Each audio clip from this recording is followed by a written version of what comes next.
Shalom Bapak Ibu. Kita bersyukur hari ini kita sudah ada di minggu yang terakhir di bulan Januari ini. Siapa yang merasa diberkati Tuhan sepanjang bulan Januari? Boleh angkat tangan? Oh puji Tuhan. Ini kalau memang saya lihat wajah-wajah di sini semua wajah-wajah orang diberkati Tuhan. Salah satu wajah yang diberkati Tuhan itu selalu senyum. Ya. Saya lihat dari WL-nya, dari pemain musiknya, semua wow, full anointing saudara-saudara. Jadi tadi saya juga cerita sama istri saya di jalan, wah ini kok waktunya ini kok cepat sekali ya. Ini sudah Januari kok sudah mau habis. Itu kalau kita merasa cepat waktu berlalu, itu satu tanda hatinya lagi happy. Coba di penjara, itu orang, oh 1 minggu lama banget.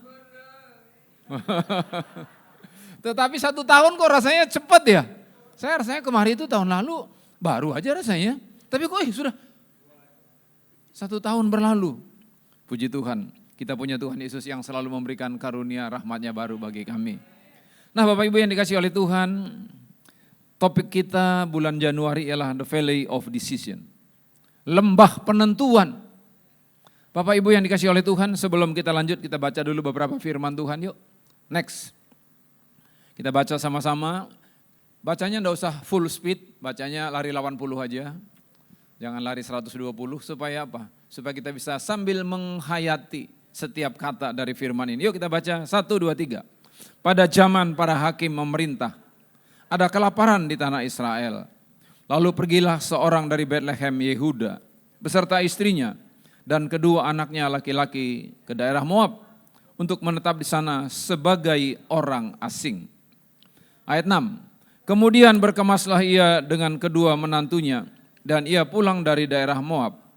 Sebab di daerah Moab ia mendengar bahwa Tuhan telah memperhatikan umatnya dan memberikan makanan kepada mereka. 16, tetapi kata Rut, janganlah desak aku meninggalkan engkau dan pulang dengan tidak mengikuti engkau. Sebab kemana engkau pergi, ke situ jugalah aku pergi, dan di mana engkau bermalam, di situ jugalah aku bermalam. Bangsamulah bangsaku dan Allahmulah Allahku. Ayat 17 lebih kuat. Di mana engkau mati, aku pun mati di sana. Dan di sanalah aku dikuburkan. Beginilah kiranya Tuhan menghukum aku. Bahkan lebih lagi daripada itu. Jikalau sesuatu apapun memisahkan aku dari engkau, selain daripada maut. Katakan amin. Saya percaya di dalam Tuhan tidak ada yang kebetulan.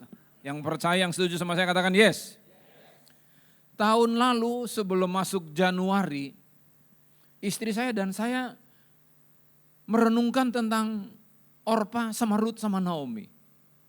Banyak kita renungkan, luar biasa ya. Rut orang Moab kok bisa jadi dapat hak istimewa, masuk dalam daftar silsilah Tuhan Yesus. Bagaimana mungkin itu terjadi? Secara duniawi, secara ilmu politik, impossible. Tetapi bagi Tuhan benar, bagi Tuhan tidak ada perkara yang impossible. Bagi Tuhan segala sesuatu mungkin if we step with Jesus. Kalau kita melangkah bersama dengan Yesus. Bahkan yang tidak pernah kita pikirkan, yang tidak pernah kita bayangkan, Tuhan akan berikan bagi kita. Nah Bapak Ibu yang dikasihi oleh Tuhan, kisah Naomi dan Rut ini sungguh memberikan satu banyak mutiara-mutiara yang kita akan pelajari dari tempat ini. Pertama kita lihat, dikatakan pada Rut, kembali yang tadi dulu. Pada zaman para hakim memerintah ada kelaparan di tanah Israel. Lalu pergilah seorang dari Bethlehem bersama istrinya dan kedua anaknya laki-laki ke daerah Moab untuk menetap di sana sebagai orang asing. Bapak Ibu yang dikasihi Tuhan, Musa telah memerintahkan mengingatkan orang Israel, mengingatkan umat Tuhan. Ketika nanti masuk ke tanah perjanjian, tanah yang diberkati Tuhan, berlimpah-limpah susu dan madunya. Kalau kalian nanti tetap berpegang kepada firman yang telah Tuhan sampaikan kepada kita, dan engkau pasti diberkati, di rumah engkau diberkati, di ladang diberkati, ternakmu diberkati, semua diberkati. Tetapi ada juga peringatan, ada banyak peringatan-peringatan Tuhan. Next, coba kita lihat. Ulangan 28 ayat 47 ayat 4 sampai 48. Yuk kita baca. 1, 2, 3. Karena engkau tidak mau menjadi hamba kepada Tuhan Allahmu dengan sukacita dan gembira hati, walaupun kelimpahan akan segala-galanya. Maka dengan menanggung lapar dan haus, dengan telanjang dan kekurangan akan segala-galanya, engkau akan menjadi hamba kepada musuh yang akan disuruh Tuhan melawan engkau. Ia akan membebankan kuk besi ke atas tengkukmu sampai engkau dipunahkannya. Jadi kenapa mereka tinggalkan Bethlehem? Kenapa mereka tinggalkan Bethlehem? Kenapa Elimelek meninggalkan Bethlehem dan pergi ke Moab? Sebagai orang asing, Bapak Ibu. Kenapa terjadi bala kelaparan? Kenapa terjadi bala kelaparan? Firman Tuhan katakan pada zaman hakim-hakim, daripada kalau kita membaca dalam kitab hakim-hakim Bapak Ibu, kebanyakan itu adalah hakim-hakim yang tidak cinta Tuhan. Mereka tidak menyembah Allah Abraham, Ishak dan Yakub, tapi mereka menyembah para Baal. Karena itu terjadilah bencana, terjadilah kelaparan. Walaupun bukan semua masalah oleh karena meninggalkan Tuhan. Ada juga seperti Ayub, ya. Dia adalah orang saleh, tapi Tuhan izinkan mengalami kehilangan anak, kehilangan harta, kehilangan kesehatan juga. Tetapi dalam konteks ini, ya, pada zaman para hakim-hakim, waktu itu pemerintahan sudah tidak ada raja, hakim-hakim yang memerintah. Mereka umumnya tidak takut akan Tuhan. Karena itu Tuhan mengizinkan mereka mengalami bala kelaparan. Dan menghadapi respon bala kelaparan Bapak Ibu, maka satu keluarga ini Elimelek. Elimelek ini sebenarnya namanya bagus. Eli artinya Tuhan, Allah. Melek artinya rajaku. So Elimelek is God is my king. Wow, luar biasa ya, kasih nama. Bapak Ibu mari, yang mungkin masih punya anak, punya cucu, kasih nama-nama yang sungguh-sungguh merupakan nubuatan untuk anak itu. Ya.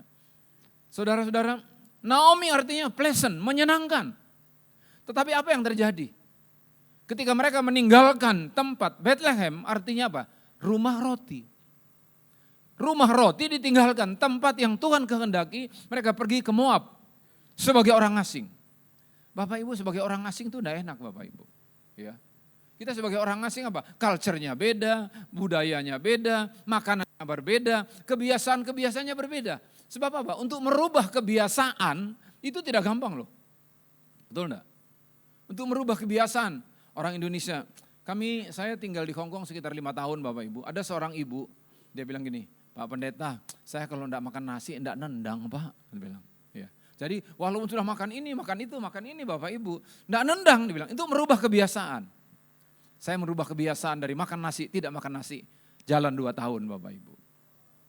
Jadi tidak gampang juga. Karena saya belajar dari menantu saya. Menantu saya sudah belajar hampir 5 tahun tidak makan nasi.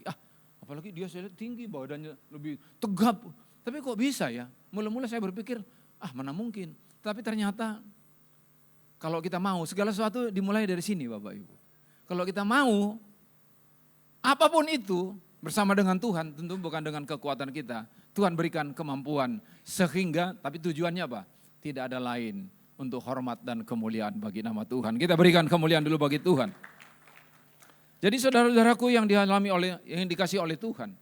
Naomi, Elimelek dan Naomi mereka meninggalkan tempat yang diberkati oleh Tuhan. Meninggalkan rumah roti dan pergi ke Moab sebagai negeri asing. Itulah Jordan saat ini. Next. Kita melihat the Valley of Decision. Ada 3 wanita di lembah kekelaman. Pertama Naomi. Ya. Naomi ketika dia pergi ke Moab, apa yang terjadi? Naomi mengalami pergumulan yang sangat berat. Pertama kehilangan suami, yang kedua kehilangan anak. Wow, kehilangan suami aja berat bagi ibu-ibu yang ditinggalkan oleh suami bisa mengalami ini. Ya, saya aja bukan pasangan hidup, tetapi saya mengalami beberapa orang ketika mama, ibu saya, bapak saya, kemudian 3 saudara kandung saya dipanggil oleh Tuhan. Wah, itu rasanya apalagi ada saudara saya, salah satu dia pendoa saya, waduh rasanya saya betul-betul kehilangan. Apalagi suami istri, yang namanya suami istri itu yang biasanya kita lebih dekat daripada pasangan kita kepada apa? Itu satu ikatan, pernikahan itu satu ikatan yang lebih dekat daripada orang tua dengan anak. Itulah pernikahan, jadi kehilangan suami, kehilangan anak, 2 orang laki-laki, Mahlon dan Kilion. Itu tidak gampang. Bagi orang Yahudi Bapak Ibu, anak laki-laki adalah anak yang paling dibanggakan dan yang paling berharga. 10 anak perempuan tidak berharga bagi tradisi orang Yahudi. Tetapi ya sama kayak orang Batak juga. Kalau belum sungguh-sungguh bertobat Bapak Ibu. Tapi puji Tuhan saya sudah diselamatkan oleh Tuhan. Anak saya pertama perempuan, kedua wanita, yang ketiga cewek Bapak Ibu. Jadi semua perempuan, hanya saya sendiri cowok ganteng satu-satunya di rumah. Tetapi abang saya nomor 4 dia ekstrim kanan, saya ekstrim kiri. Semuanya laki-laki, 3 cowok. Tapi saya percaya dan kita harus percaya apa yang Tuhan beri itu yang terbaik. Yang setuju katakan amin. Bapak-bapak coba lihat istrimu sebentar kalau istrimu di sebelah. Apakah yakin bapak-bapak itu wanita yang terbaik Tuhan berikan? Wah, ibu-ibu coba lihat suamimu. Apakah engkau yakin itu yang terbaik, pria yang terbaik Tuhan berikan bagimu?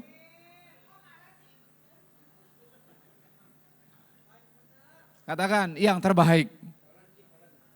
Yang terbaik. Ya.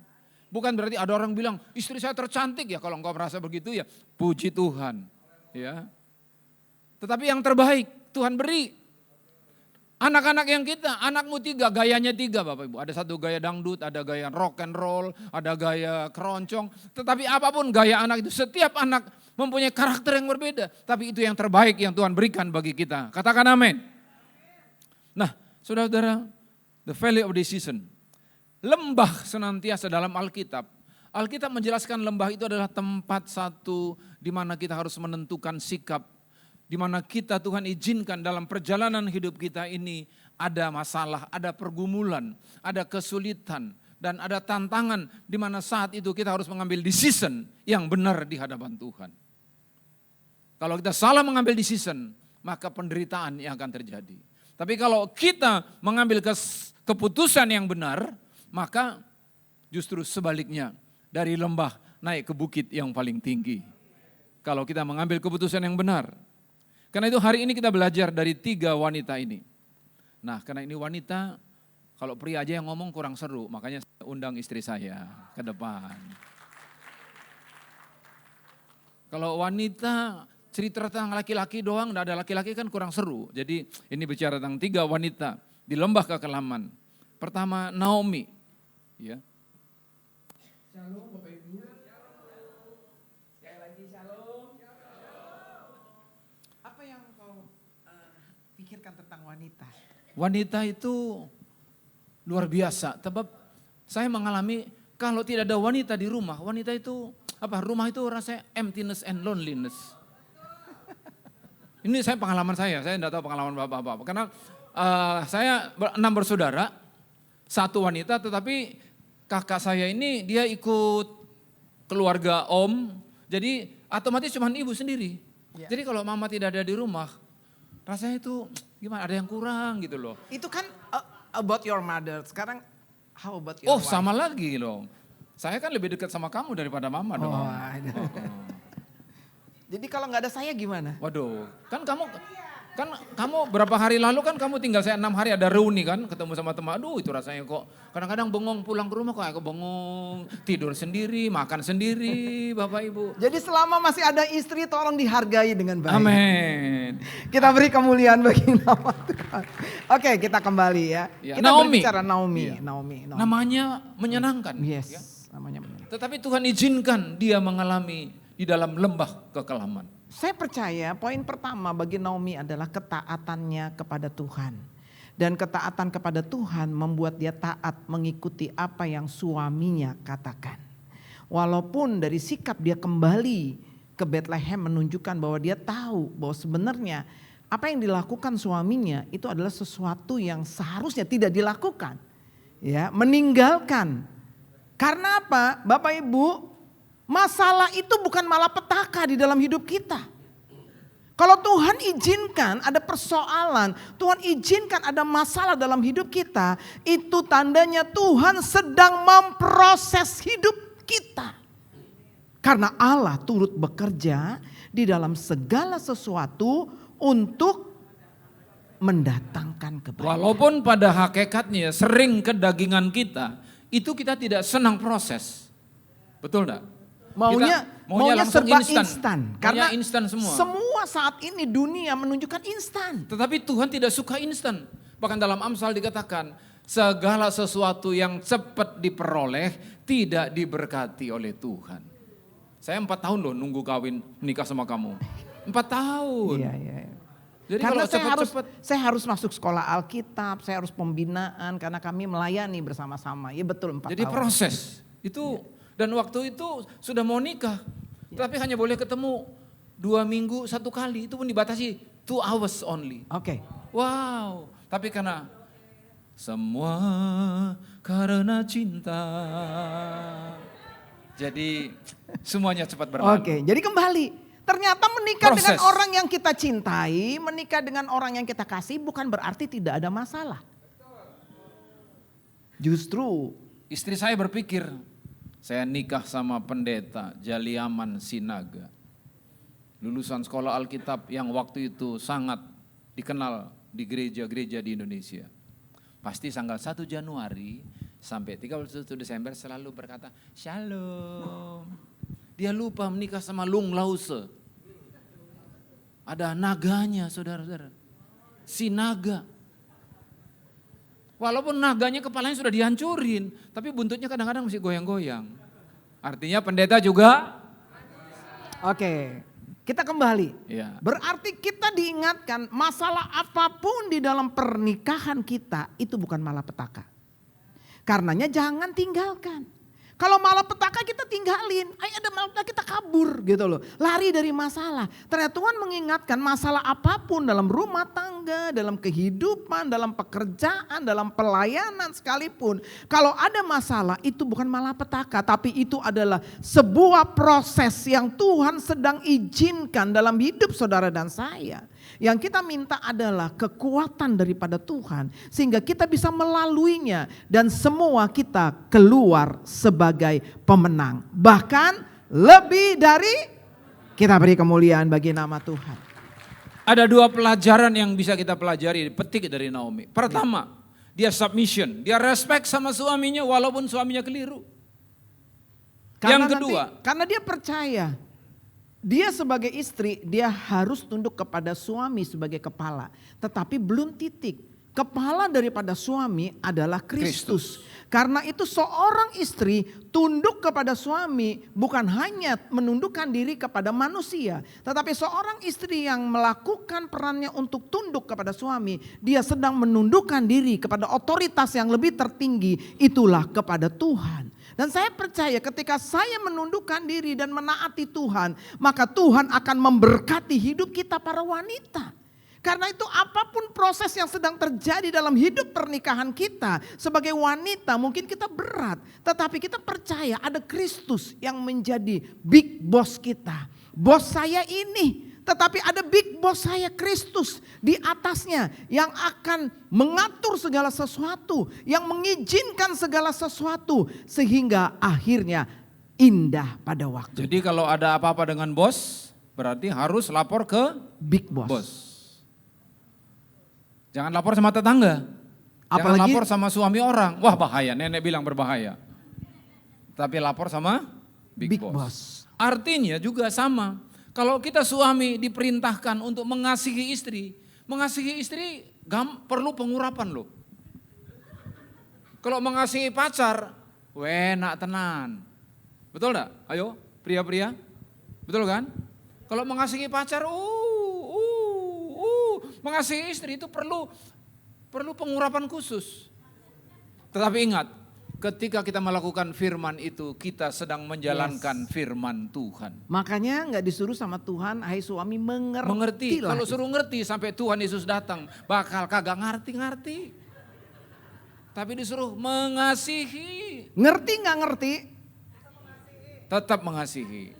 Suami juga, istri juga, Ngerti nggak ngerti tetap tunduk kepada suami. respect sama Respect suami. sama suami. Oke, jadi Kita beri dulu kemuliaan bagi nama Tuhan. ada 2 pelajaran ya. Ya. Karena Dari apa Naomi. Bapak Ibu? Sesuatu yang terjadi dalam rumah tangga kita itu penting. Hubungan yang baik antara suami istri akan menghasilkan hubungan yang baik antara orang tua dan anak. Kalau engkau ingin melihat anak-anakmu diberkati, itu dimulai dari hubungan suami Suami, istri. istri. Dan saya melihat bagaimana Tuhan bekerja dalam kehidupan pernikahan kami. Hari ini kami sudah punya 5 cucu, punya 2 menantu, dan tinggal yang ketiga yang belum menikah. Dan bulan Maret depan pernikahan kami 40 years. 40 tahun. 40 tahun. Wah, Semua, itu bukan, yang namanya lembah itu udah berapa waduh, lembah banyak saya? lembah-lembah. Lembah-lembah ini, Istri waduh. saya banyak air mata, sudah berapa Banyak. liter dia punya air mata. Tetapi jangan salah respon ketika ada di lembah. Respon yang pertama adalah jangan mempersalahkan siapapun di dalam hidup ini. Dan melihat semua masalah yang terjadi dalam hidup kita seizin Tuhan untuk mendatangkan kebaikan bagi hidup kita. Sehingga itu yang kita pegang, sehingga kita memiliki sikap seperti Naomi. Insight yang kedua, apapun yang terjadi tidak ada kata terlambat untuk kembali kepada Tuhan. Tidak ada kata terlambat. Setelah 10 tahun Naomi dan mengalami segala peristiwa yang pahit. Memang bukan menyenangkan, marah memang pahit. Tapi dia kembali ke Bethlehem. Mungkin tahun 2025 yang lalu, mungkin bulan Januari ini kita juga melakukan hal-hal yang tidak berkenan sama Tuhan. Kita bisa salah. Jangan pernah berkata ya udahlah pada udah basah udah mandi aja sekaligus. No, Tuhan tidak kehendaki itu. Tapi Tuhan kehendaki back to Him. Kembali kepada Tuhan. Bisa juga. Sama seperti Naomi. Ya, bisa juga di saat kita mengalami pertumbuhan rohani di dalam Tuhan. Maka ibarat lampu itu terangnya semakin jelas. Kalau dulu mungkin kita nggak jelas. Oh iya saya salah. Karena dulu saya nggak ngerti Bu. Karena penerangannya masih samar-samar. Tapi begitu saya kenal Tuhan dengan sungguh-sungguh saya merasa oh iya saya salah. Saya harus kembali kepada Tuhan. Saya harus memperbaiki hidup saya. Saya harus kembali menerima kasih karunia Tuhan. Kenapa? Ketika saya salah, saya tidak pernah ditinggalkan Tuhan. Ketika kita salah, kita itu yang keluar dari kasih karunia Tuhan. Kita keluar dari kasih karunia Tuhan. Kasih karunia Tuhan itu tetap ada menaungi kita. Masalahnya ketika kita sadar, diberikan kesadaran oleh Tuhan, kita bertobat di hadapan Tuhan, kita kembali kepada jalan Tuhan. Amin. Dan Tuhan tidak pernah menolak setiap orang yang mau kembali kepada Tuhan. Apapun keadaanmu, ingat anak bungsu sekalipun. Ya, saya diingatkan anak bungsu. Wah, anak bungsu ini. Wah, ini kalau orang tua bilang udah kurang ajar ya. Harta sudah dihabisin. Seharusnya gak layak, tapi lihat itu bapaknya setiap hari nungguin anaknya. Kalau mungkin itulah hati bapak, itulah hatinya Tuhan dalam hidup kita. Bukan seperti manusia, wah kalau manusia mungkin udah berkata, udah lu udah ngabisin harta, udahlah mati aja sana. Tapi saya percaya hati bapak kita di surga gak seperti itu. Kalaupun ada bapak yang seperti itu, tapi saya percaya gak ada yang seperti itu. Disitulah luar biasanya. Kita berikan kemuliaan bagi nama Tuhan. Yang kedua. Kita belajar dari wanita yang kedua. Itulah yang bernama Orpa. Ayat berikutnya dulu ya, coba. Ayat kita lihat ayatnya. Next slide dulu. Kita baca dulu yuk. Kita baca Rut 1 ayat 8 sampai 14. 1, 2, 3. Berkatalah Naomi kepada kedua menantunya itu, pergilah, pulanglah masing-masing ke rumah ibunya. Tuhan kiranya menunjukkan kasih-Nya kepadamu seperti yang kamu tunjukkan kepada orang-orang yang telah mati itu dan kepadaku. Ayat 9 hanya wanita. Kiranya atas karunia Tuhan kamu mendapat tempat perlindungan masing-masing di rumah suaminya. Lalu diciumnyalah mereka, tetapi mereka menangis dengan suara Ayat keras. 10, semua pria dan berkata kepadanya, tidak, kami ikut dengan engkau pulang kepada bangsamu. Wanita, ayat 11. Tetapi Naomi berkata, pulanglah anak-anakku, mengapakah kamu turut dengan aku? Bukankah tidak ada lagi anak laki-laki yang kulahirkan untuk dijadikan suamimu nanti? Pria 12. Pergilah, sebab sudah terlalu tua aku untuk bersuami. Seandainya pikirku ada harapan bagiku, dan sekalipun malam ini aku bersuami, bahkan sekalipun aku masih melahirkan anak laki-laki. Wanita 13. Masakan kamu menanti sampai mereka dewasa? Masakan karena itu kamu harus menahan diri dan tidak bersuami? Janganlah kiranya demikian anak-anakku. Bukankah jauh lebih pahit yang aku alami daripada kamu? Sebab tangan Tuhan teracung terhadap aku. Sama-sama ayat 14. Menangis pula mereka dengan suara keras. Lalu Orpa mencium mertuanya itu, minta diri. Tetapi Rut tetap berpaut padanya. Katakan amin. Nah Bapak Ibu yang dikasih oleh Tuhan, Apa yang dialami Orpa sama dengan apa yang dialami Rut. Rut dididik oleh mertua yang cinta sama Tuhan, punya family fellowship pastinya, punya doa, punya firman, punya hukum yang diajarkan. Mereka mengalami satu ikatan yang kuat, bukan hanya sebagai mertua dan menantu, tetapi pasti Rut mengajarkan untuk hidup takut akan Tuhan. Ya, Naomi mengajarkan bagaimana menjadi menantu yang baik, sama.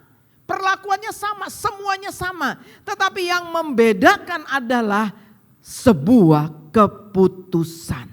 Sama seperti kita di dalam sebuah lembah, yang membedakan itu adalah sebuah keputusan. Karena itu jangan pernah salah mengambil sebuah keputusan. Karena keputusan yang salah akan membuat kita tidak menggenapi rencana Tuhan. Tetapi keputusan yang tepat yang kita ambil, itulah berdasarkan hikmat daripada Tuhan. Berdasarkan iman kepada Tuhan, akan menjadikan kita di lembah yang terdalam, maka membawa dari titik nol kepada titik tertinggi di dalam hidup kita. Amin. Kita beri kemuliaan bagi nama Tuhan. Jangan sungkan-sungkan, kita berikan kemuliaan lebih Tuhan, lebih kuat lagi Bapak Ibu. Ya. Secara logika, Rut tidak salah Bapak Ibu. Ya. Orpa tidak salah. Kenapa?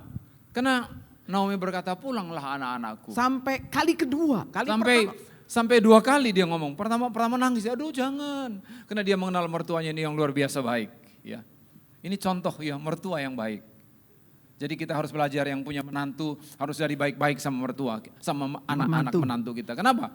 Kalau kita baik sama menantu kita, itu berdampak kepada anak-anak kita. Tapi kalau kita tidak baik sama besan kita, itu berdampak sama anak, sama mantu kita.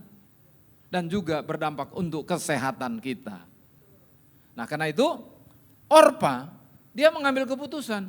Udah 2 kali, udah anak-anakku. Bahkan Rut masih melepaskan doa, kiranya Tuhan memberikan berkat bagi kalian. Wow, luar biasa. Orpa itu mengambil keputusan yang tidak salah, tetapi berdasarkan logika saja. Betul? Karena Rut menguraikan, kalau saya nanti menikah punya anak, terlalu lama kamu nunggu. Kasihan Udahlah, dong gak usah. kamu Jadi di dalam kehidupan kita, ketika kita ada di dalam lembah, jangan mengambil keputusan hanya berdasarkan logika. Wah, kalau aku ikut janda tua, miskin, pulang gak ada apa-apa. Apa yang gue harapin dari dia? Gak mungkin. Wah, berjuang lagi gue di sana. Bener juga ya. Udah gitu dia udah nyuruh aku pulang kok. Ya udahlah. Kecuali dia ngajak aku. Kalau saya kembali ke Moab, saya masih ada orang tua, masih ada keluarga. Ini pergi ke orang asing, ngikutin janda. Janda miskin, kalau janda kaya, ya masuk akal toh. Make sense. Betul? Tetapi keputusan yang diambil hanya berdasarkan logika, itu hati-hati. Hati-hati. Bukan berarti logika tidak perlu. Betul, kita harus mengasihi Tuhan dengan segenap jiwa, akal, budi. Tetapi akal kita, logika kita, Tuhan mau harus dituntun oleh Roh Kudus. Itu yang Tuhan mau. Jangan juga terlalu semangat. Ada orang bilang, buang segala kepandaianmu. Buang, kosongkan hatimu. Loh, dikosongkan nanti siapa yang masuk? Si Bolis yang masuk nanti. Iblis yang masuk. Tetapi yang benar ialah kita harus menggunakan akal kita. Tapi logika kita harus dituntun oleh Roh Kudus. Setiap keputusan yang kita ambil, jangan berdasarkan hanya logika, teori di atas kertas, apa kata dunia. Tetapi yang terpenting, what the Bible says about my decision. Apa kata Tuhan? Apa kata Alkitab tentang keputusan kita. Dunia ini sifatnya relatif saudara. Tetapi Alkitab never relatif. Selalu absolut. Dunia selalu berubah, tapi Alkitab, kebenaran Tuhan, kuasanya, firman-Nya, tetap sama dulu, hari ini, besok, bahkan sampai selama-lamanya. Itu yang kita pegang Bapak Ibu. Jadi anak-anak muda dengar nih, ada di sini anak muda yang belum nikah, angkat tangan. Dengar nih anak muda, biasanya kalau cowok kan, biasanya lihat cewek cantik, langsung. Belum apa-apa sudah langsung I love you. Belum apa-apa saudara-saudara. Ya. Tetapi bukan berarti tidak boleh cantik. Tetapi yang pertama saya ketika mau menikah, syarat pertama cinta Tuhan. Syarat yang kedua, we have a same vision. Kalau saya mau ke timur, dia ke barat, ya mana bisa. tetapi visi yang sama. Demikian juga orang tua. Cara menantu jangan bukan hanya oleh karena harta kekayaan. Cek yang pertama apakah dia cinta Tuhan. Jadi saya ketika pertama kalau kami punya anak perempuan, kalau seorang mereka sudah mulai dekat-dekat, belum pacaran nih, kami katakan kasih kenal dulu sama papa mama. Itu tes pertama. Terus kita ngajak ngobrol. Minta hikmat Tuhan. Tuntunan daripada Tuhan. Jadi Bapak Ibu. Kalau hikmat Tuhan itu pasti nanti ada damai sejahtera. Iya betul.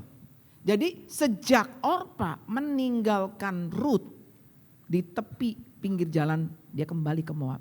Sejak itu namanya tidak ada lagi dicatat dalam Alkitab. Padahal nih awalnya semuanya sama.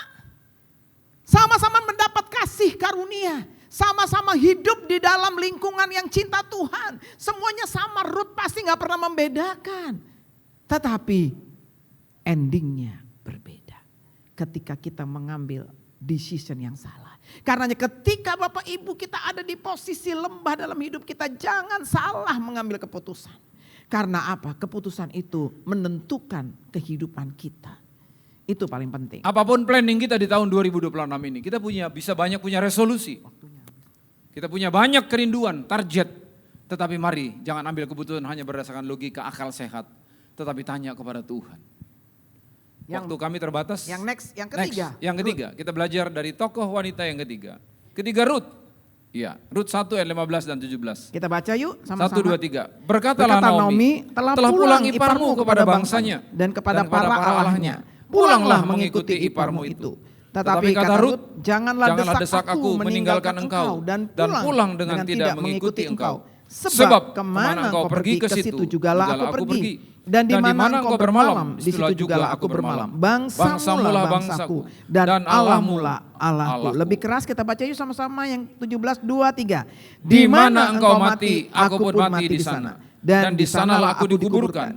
Beginilah kiranya Tuhan menghukum aku. Bahkan lebih lagi daripada itu, jika sesuatu apapun memisahkan aku dari engkau selain daripada maut. Kata-kata Rut di ayat yang ke-15, 16, 17 itu kata-kata iman. Kata-kata iman. Kalau Rut tahu di situ bahwa suatu saat dia akan menjadi istrinya, masuk dalam silsilah kelahiran Yesus Kristus. Oh, mau banget. Orpa juga mau, bisa-bisa bersaing mereka berdua. Tetapi siapa yang tahu? Nggak ada yang tahu Bapak Ibu. Who knows? Itulah perjalanan hidup kita Bapak Ibu. Kita nggak punya Google Map dalam hidup kita. Kita nggak punya peta kehidupan. Tetapi perjalanan hidup kita itu step by step. Step 1 kita melangkah, terbuka step kedua. Step kedua kita melangkah, terbuka step ketiga. Kenapa? Setiap saat kita harus depend on Him. Kita harus bergantung kepada Tuhan. Nggak ada Google Map-nya. Kalau ada Google Map-nya mungkin kita nggak beriman kepada Tuhan. Tetapi Tuhan bilang, melangkah.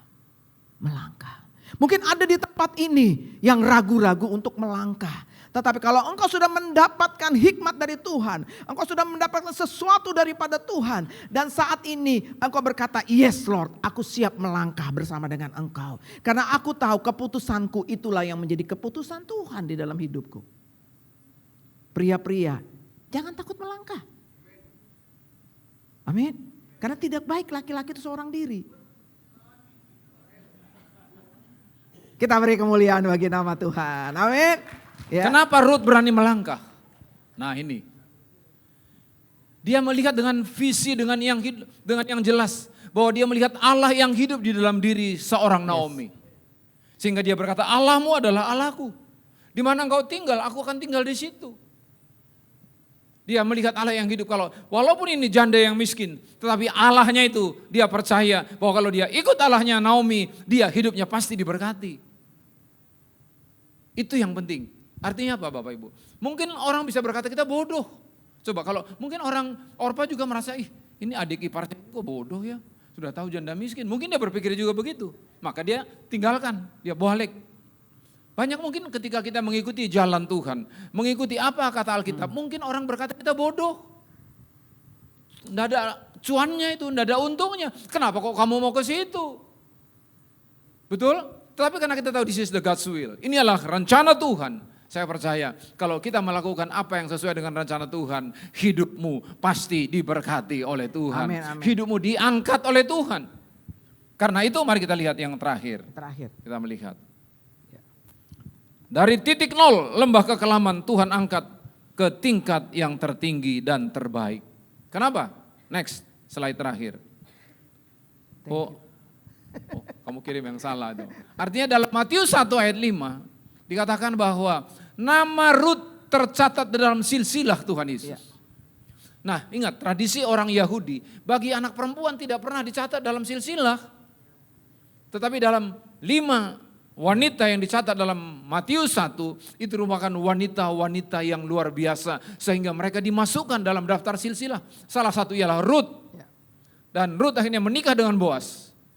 Orang kaya yang luar biasa. Dan melahirkan Obed. Itulah opungnya kakeknya Daud. Obed melahirkan Isai, Isai melahirkan Daud. Dan merupakan silsilah Tuhan Yesus. Amin. Dia tidak pernah ngebayang. Itulah karena keputusan yang benar dari seorang Rut. Maka dia dari titik nol, lembah kekelaman, kehilangan mertua, kehilangan suami. Tidak gampang.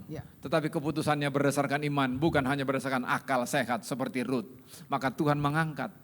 Karena itu mari Bapak Ibu, di dalam mengambil keputusan dalam tahun 2026 ini kita belajar.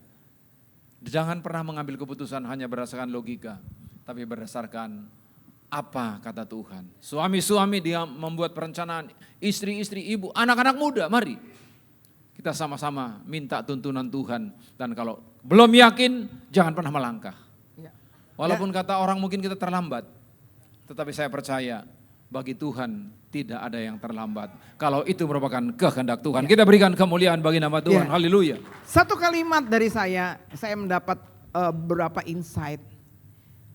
Ketika kita ada di lembah. Kalau kita adalah orang yang takut akan Tuhan. Nggak ada yang perlu ditakuti dalam dunia ini. Kalau saya takut akan Tuhan, kalau hidup saya sungguh-sungguh dengan Tuhan, kalau hidup saya takut akan Tuhan, maka di lembah sekalipun nggak ada yang perlu kita takuti. Karena Dia ada di sana untuk mengangkat kita ke titik yang tertinggi di dalam kehidupan kita. Kita berikan kemuliaan bagi nama Tuhan.